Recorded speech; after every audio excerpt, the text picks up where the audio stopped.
Rabbi Nathan, il rentre plus précisément dans le rapport du tzaddik avec le monde, parce que le tzaddik véritable, c'est-à-dire Rabbi Nachman, il connaît la Torah qui est cachée dans toute chose dans le monde. Toute chose, il connaît exactement quelle est la Torah qui se trouve dans cette chose-là. Comment cette chose-là, elle existe, pourquoi elle est comme ça, par rapport à la Torah qu'il y a dans cette chose-là. Bechol ma'aseh haolam, tout ce qu'il y a dans le monde. Al yedei zedaika ou meorer me'ashena. Maintenant, lui, qu'est-ce qu'il fait? Lui, il connaît l'âme, la Torah qui se trouve dans la chose. Donc maintenant, il suffit qu'il fasse quoi? Il suffit qu'il appuie sur le bouton qui déclenche la Torah qui se trouve dans la chose, et ça y est, cette chose-là, qui était une source de sommeil, ça va devenir une source d'éveil. Avant, c'était une source de sommeil. Maintenant, ça va devenir une source d'éveil. Puisque lui, il connaît le moteur. Donc, dès qu'il déclenche le moteur, ça y est, la chose elle va commencer à s'animer avec de l'énergie divine, puisque c'est ce qui se passe. Mais seulement, c'est de la Torah cachée. Il n'y a personne qui a accès à ça. Il n'y a que lui qui a accès à ça. Pourquoi? Parce que lui, il n'a pas laissé rentrer en lui rien de ce monde. Il n'est pas dans le relatif. Donc, il n'y a pas une possibilité de s'endormir. Ça ne peut pas exister chez lui. Tandis que même les 8, ils ont une emprise de ce monde. C'est-à-dire, ils te demanderont de faire des choses, et si tu ne les fais pas, ils ne pourront pas t'aider. Parce que eux, ils peuvent venir te chercher à un certain endroit.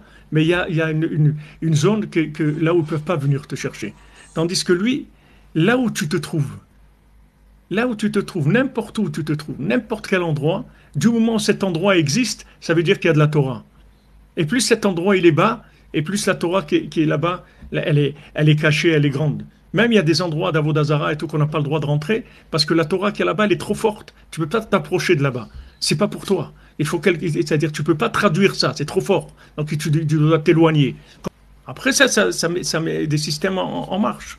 Mais le tzaddik, il est capable d'éveiller la Torah qui est cachée dans chaque chose. Et c'est avec ça qu'il réveille le monde. Parce que s'il n'avait pas un accès à tout ce qu'il y a dans le monde, mais la réparation du monde serait impossible. Comment il va réparer le monde? Le jour où le tzaddik voit que la personne elle tient à peu près, il lui réveille son manger. Il va manger un sandwich ou un truc, ça y est, il lui a réveillé ce sandwich. Il va manger le sandwich, il va prendre un choc dans sa tête. Il va commencer à dire, mais qu'est-ce que je suis en train de faire, etc.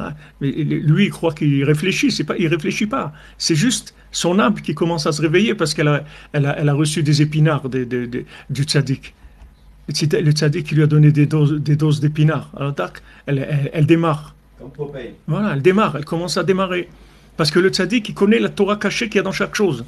Donc, il ne faut pas croire qu'on attend que le monde entier va commencer à prendre conscience de l'étude de la Torah ou des choses. Le tzaddik, il n'a pas besoin d'une forme qui ressemble au fond. Parce que lui, il connaît le fond qu'il y a dans chaque chose. Et dans chaque chose qu'il y a dans le monde, il y a de la Torah. Et au contraire, plus la forme, elle est difforme, et plus la Torah qu'il y a dedans, elle est grande. Elle est élevée. Donc, en fait, il attend ta maturité, c'est tout. Dès que tu es mûr, il appuie sur le bouton, tu démarres. T'as plus de problème. Donc lui, il est capable non seulement de déclencher la Torah qu'il y a dans chaque chose, mais il est capable aussi de manipuler la Torah qui se trouve pour l'adapter à l'endroit où tu te trouves, au niveau où tu te trouves, à ce que tu as besoin à ce moment-là. Il agit sur la Torah aussi.